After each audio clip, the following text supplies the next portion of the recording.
السلام علیکم ناظرین، میں ہوں آپ کی میزبان ثانیہ گل۔ ناظرین، حج اسلام کے 5 ارکان میں سے ایک رکن ہے جس کی ادائیگی کے لیے ہر سال مسلمان بیت اللہ کی زیارت کے لیے جاتے ہیں۔ ناظرین، حج کے مختلف پہلو ہیں اور آج کے اس پروگرام میں ہم ان پہلو کے متعلق تفصیلاً بات کریں گے۔ ہمارے ساتھ موجود ہیں اسٹوڈیو میں ہمارے سینئر صحافی سیف اللہ خالد سر۔ السلام علیکم سر۔ وعلیکم السلام۔ بہت شکریہ، آپ نے ہمیں اپنا وقت دیا۔ سر، ہمیں آپ پہلے یہ بتائیے کہ حج کی کتنی اقسام ہیں اور ان میں افضل ترین قسم کون سی ہے؟ بسم اللہ الرحمن الرحیم۔ حج مسلمانوں کی مالی 2 عبادات جو ہیں زکوٰۃ اور حج، ان میں سے سب میں افضل عبادت سمجھا جاتا ہے، اور یہ مسلمانوں پر 9 ہجری میں فرض ہوا۔ حج کی 3 اقسام ہیں۔ ویسے تو آپ جس طرح بھی حج کریں وہ اللہ رب العزت کے قرب کا ذریعہ ہے، اور یقیناً اللہ رب العزت نے حج پر جو انعامات کا اعلان کیا ہے وہ عطا فرمائیں گے، لیکن حج قران کو سمجھا جاتا ہے کہ یہ زیادہ افضل ہے کیونکہ یہ تھوڑا مشقت والا ہے۔ حج قران کا مطلب یہ ہے کہ جو لوگ میقات سے باہر رہتے ہیں، میقات یہ کہ جہاں جا کے ہم احرام باندھتے ہیں، حرم کے قریب کا علاقہ، اس سے باہر سے جو لوگ آتے ہیں وہ ایک ہی احرام باندھتے ہیں، اور اسی احرام میں وہ پہلے وہ کرتے ہیں، عمرہ کرتے ہیں، اور عمرہ کرنے کے بعد عمرے کے تمام جو واجبات ہیں ان کو پورا کرنے کے بعد وہ احرام کھولتے نہیں ہیں، نہ حلق کرتے ہیں نہ احرام کھولتے ہیں، بلکہ وہ اسی احرام میں رہتے ہیں، اور حج بھی اسی احرام میں کرتے ہیں۔ حج مکمل ہونے کے بعد پھر وہ احرام کھولتے ہیں۔ احرام کھولنے کا مطلب صرف کپڑے بدلنا نہیں ہے، بلکہ احرام کی جتنی بھی پابندیاں ہیں وہ ان پر اس وقت تک عائد رہتی ہیں جب تک وہ حج مکمل نہیں کر لیتے۔ یہ ہے حج قران۔ دوسرا جو ہے حج تمتع، جس میں پاکستان سے زیادہ تر لوگ جو جاتے ہیں وہ حج تمتع ہی کرتے ہیں۔ اس میں یہ ہوتا ہے کہ آپ جب جاتے ہیں تو آپ پہلا احرام باندھتے ہیں عمرے کے لیے، کیونکہ آپ ایک سفر پہ جا ہی رہے ہیں اتنے طویل فاصلے سے، تو اکیلے حج کی بجائے عمرے کا بھی آپ فائدہ اٹھاتے ہیں۔ آپ پہلے عمرے کے لیے احرام باندھتے ہیں اور عمرہ مکمل کرنے کے بعد احرام کھول دیتے ہیں۔ اس کا مطلب پھر میں وہ کہوں گا کہ صرف کپڑے بدلنا مقصد نہیں ہے، احرام کی جتنی بھی پابندیاں آپ کے اوپر ہیں کہ خوشبو نہیں لگانی، یہ نہیں کرنا، وہ نہیں کرنا، بال نہیں ٹوٹ سکتا، یہ سارا کچھ ختم ہو جاتا ہے۔ اس کے بعد آپ اپنے جب تک حج کے ایام نہیں آ جاتے اس وقت تک آپ اپنے عام لباس میں تمام آزادی کے ساتھ رہتے ہیں، عبادات کرتے ہیں، بیت اللہ کی زیارت کرتے ہیں، نفلی وہ کرتے ہیں، طواف کرتے ہیں، جو بھی کریں۔ تو جب حج کا شروع ہوگا وقت، اس کے بعد آپ دوبارہ حج کے لیے احرام باندھیں گے، اور دوبارہ آپ حج کے تمام مناسک مکمل کرنے کے بعد پھر آپ قربانی کریں گے، اور اس میں وہ کریں گے اپنا حلق کر کے احرام کھول دیں گے۔ یہ حج تمتع ہے۔ اور تیسرا ہے حج افراد۔ یہ زیادہ تر وہی لوگ کرتے ہیں جو اس میں میقات کے اندر رہتے ہیں، یعنی وہ علاقہ جہاں جا کے آپ احرام باندھتے ہیں، لیکن یہ لوگ پہلے سے وہاں موجود ہوتے ہیں، یہ باہر جا کے احرام باندھ کے آتے ہیں، اور وہ لوگ عمرہ نہیں کر سکتے۔ وہ ایک احرام باندھتے ہیں، اور احرام باندھنے کے بعد وہ صرف حج کی ادائیگی کرتے ہیں اور قربانی کرتے ہیں اور فارغ ہو جاتے ہیں۔ یہ 3 ان کی قسمیں ہیں۔ اچھا سر، یہ حج اشہر جو ہے یہ بیسیکلی کیا ہے؟ کیا یہ بھی اقسام میں آتا ہے یا اشہر حج؟ اشہر حج، اشہر حج، اشہر جو ہے یہ شہر کی جمع ہے، اور شہر جو ہے یہ عربی میں مہینے کو کہتے ہیں، منتھ۔ اس میں اشہر حج کا مطلب ہے کہ حج کے 3 مہینے۔ اب ہم یہ سمجھتے ہیں کہ حج ہوتا تو صرف 3 اپنا ذی الحج کے پہلے عشرے کے آخری ایام میں ہیں، یعنی 8، 9، 10 کو حج کے مناسک ہوتے ہیں، اور پھر اس کے بعد 13 تک آپ احرام کھول سکتے ہیں۔ لیکن حج کی تیاری چونکہ ہم شوال سے شروع کر دیتے ہیں، تو اس لیے شوال، ذوالقعدہ، ذی الحج، ان تینوں مہینوں کو ملا کے اشہر حج کہا جاتا ہے، یعنی حج کے مہینے، اس کا یہ مطلب ہے۔ اچھا، آپ ہمیں اگر یہ بھی بتائیں کہ حج اکبر اور حج اصغر میں بیسیکلی کیا ڈیفرنس ہے؟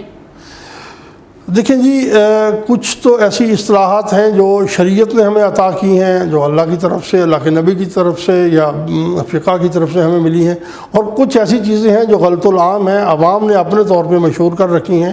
یہ حج اصغر اور حج اکبر کی اصطلاح بھی جو ہے یہ عوامی طور پہ ایک خصوصاً یہ ہمارے بر صغیر انڈیا اور پاکستان کے لوگوں میں مشہور ہو جانے والی ایک بات ہے کہ ہم سمجھتے، ہمارے ہاں کہا جاتا ہے کہ جمعہ کا روز اگر یوم عرفہ ہو تو وہ حج اکبر ہوتا ہے، حالانکہ شریعت میں ایسی قطعاً کوئی بات نہیں ہے۔ شریعت میں اگر ہم شرعی اصطلاحات میں دیکھیں تو عمرے کو حج اصغر کہا گیا ہے، حج اکبر کی کوئی شرعی اصطلاح کہیں ہمیں نہیں ملتی۔ اگر ہم دیکھیں جی کہ عمرے کو حج اصغر کہا گیا ہے تو پھر تو حج ویسے ہی حج اکبر ہے، تو یہ ایک عام طور پہ غلط پھیلی ہوئی اصطلاح ہے۔ سر، حج فرض ہے جو ہم میرے خیال سے مسلمانوں پر اسلام میں جو ہے وہ ایک دفعہ زندگی میں کرنا حج، تو نفل حج پھر کیا ہے اس کے بارے میں بھی ہمیں بتائیں۔ جی نہیں، ہر مسلمان پہ حج فرض نہیں ہے، یہ بات بہت وضاحت طلب ہے۔ ہر مسلمان پر حج فرض نہیں ہے، حج کی کچھ شرائط ہیں۔ ایک مسلمان جو اس کی پہلی شرط یہ ہے کہ وہ صحت مند ہو، دوسری شرط یہ ہے کہ اس کے پاس گھر کے اخراجات اپنی فیملی کے ان دنوں کے جن دنوں میں وہ حج پہ جانا چاہتا ہے ان دنوں کو ملا کر اس کی فیملی کے تمام اخراجات اس کے پاس پورے ہوں۔ اس کے بعد جو رقم بچتی ہے اس رقم میں سے وہ خود اپنے حج کے ایام میں خرچہ کر سکتا ہو، اس رقم اضافی رقم میں سے وہ اپنے حج کے سفر کے اخراجات کر سکتا ہو، اور پھر اس کو سفر کی اجازت بھی ہو، یعنی رستے میں ماضی میں جیسے لوگ پیدل جاتے تھے یا سڑک کے ذریعے، تو اس وقت یہ ہوتا تھا کہ رستے میں کوئی خطرہ نہ ہو جو اس کی جان کے لیے خطرہ بن سکے۔ آج کے دنوں میں اس شرط کو ہم یوں لیں گے، حکومت کی طرف سے اسے اجازت بھی مل جائے، یعنی پاسپورٹ مل جائے، ویزا مل جائے، وہ جا سکتا ہو، یعنی یہ شرائط پوری ہوں گی تو اس پہ حج فرض ہوگا۔ ان میں سے کوئی ایک شرط بھی اگر ساقط ہو گئی، اس پہ پوری نہیں ہوتی، مثال کے طور پہ وہ صحت مند نہیں ہے تو اس پہ حج فرض نہیں ہے، اس کے پاس مال نہیں ہے تو اس پہ حج فرض نہیں ہے۔ تو یہ ہے حج فرض حج، جس کے پاس اتنا مال جمع ہو جائے کہ وہ اپنی ضروریات کے بعد حج کا سفر کر سکتا ہو تو اس پہ حج فرض ہے۔ اور یہ فرض بھی کس نوعیت کا ہے کہ رسول اللہ صلی اللہ علیہ وسلم نے فرمایا کہ جو اپنے گھر کی ضروریات پوری کرنے کے بعد بیت اللہ تک جانے کی استطاعت رکھتا ہے اور اخراجات کر سکتا ہے اور واپس آنے تک بھی، اور وہ اگر حج نہیں کرتا تو وہ یہودی ہو کے مرے یا نصرانی ہو کے، ہمیں اس کی کوئی ضرورت نہیں، ہمارا کوئی تعلق نہیں۔ حضرت عمر رضی اللہ تعالیٰ عنہ نے ایک مرتبہ فرمایا کہ میرا دل کرتا ہے کہ میں کچھ لوگوں کو بھیجوں جو مسلمانوں کی بستیوں میں جا کے یہ چیک کریں کہ کون سا ایسا شخص ہے جس کے پاس حج کی مالی استطاعت ہے اور وہ حج نہیں کرتا، تو میں اس پر جزیہ لگا دوں، کیونکہ مسلمان تو وہ ویسے ہی نہیں رہا۔ تو یہ اس لیے ہر ایک میں فرض ہے۔ اچھا، جو حج نفل آپ نے پوچھا، جو بندہ حج اپنا فرض حج ایک مرتبہ کر لیتا ہے، اس کے بعد زندگی میں چاہے وہ 2 کرے، 3 کرے، 4 کرے، 100 کرے، ہر سال جائے، وہ سارے اس کے نفل حج گنے جائیں گے، وہ فرض نہیں ہے اس پہ۔ اچھا سر، یہ بھی ہمیں بتائیے گا کہ حج کے ایام کے دوران کہ باقی علاقوں میں حج تو جو حاجی ہیں وہ تو حج کرتے ہیں، وہ تو میدان عرفات میں ہوتے ہیں، لیکن جو باقی علاقوں میں لوگ ہوتے ہیں ان کو کون سے اعمال جو ہیں وہ بہترین اعمال کون سے ہیں جو انہیں کرنے چاہیے؟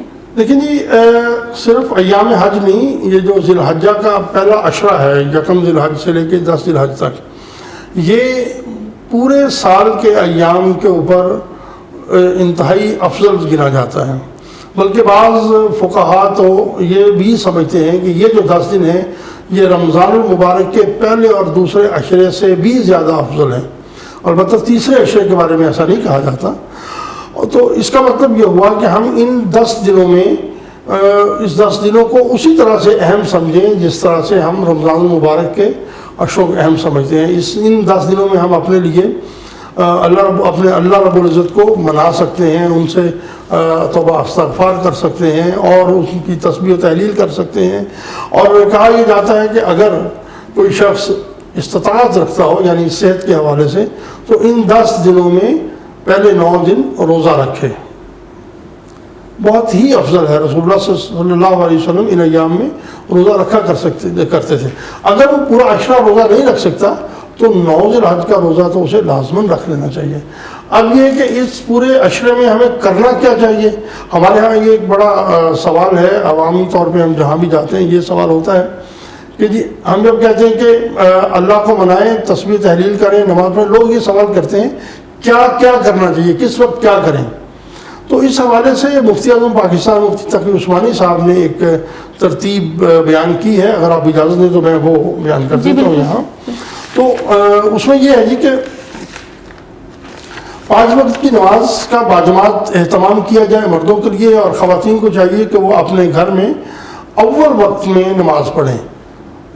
جب اذان ہو گئی تو فوراً نماز کی ادائیگی کریں، ایسا نہ کریں کہ جی جیسے گھروں میں تاخیر ہو جاتی ہے. کم از کم اس عشرے میں تو یہ نہیں کرنا چاہیے. ہر قسم کے گناہوں سے بچنے کا خصوصی اہتمام کرنا چاہیے، اور اگر ہم گناہوں سے نہیں بچیں گے تو پوری محنت کے ساتھ ہم جب عبادات کرتے ہیں تو وہ ضائع ہو جائیں گی، ان کا نفع ہمیں حاصل نہیں ہو سکے گا. اپنی زبان اور اپنی نظر کی حفاظت کریں، بری بات زبان سے نہ نکالیں، بری چیز کو نہ دیکھیں، اللہ نے جن چیزوں سے روکا ہے ان سے رک جائیں. ذی الحج کا چاند دکھائی دے جانے سے لے کے قربانی تک اپنے جسم پہ بال اور ناخن ان کو نہ تراشیں، یہ مستحب عمل ہے. اور فرض نمازوں کے بعد تسبیح فاطمہ جو ہے، یعنی اگر وضاحت اس کی یہ ہے کہ 33 بار سبحان اللہ، 33 بار الحمدللہ اور 34 مرتبہ اللہ اکبر پڑھنا، یہ حضرت فاطمہ رضی اللہ تعالیٰ عنہ کو اللہ کے نبی صلی اللہ علیہ وسلم نے فرمائی تھی. یہ ہمیں ہر نماز کے بعد لازمی کر لینی چاہیے.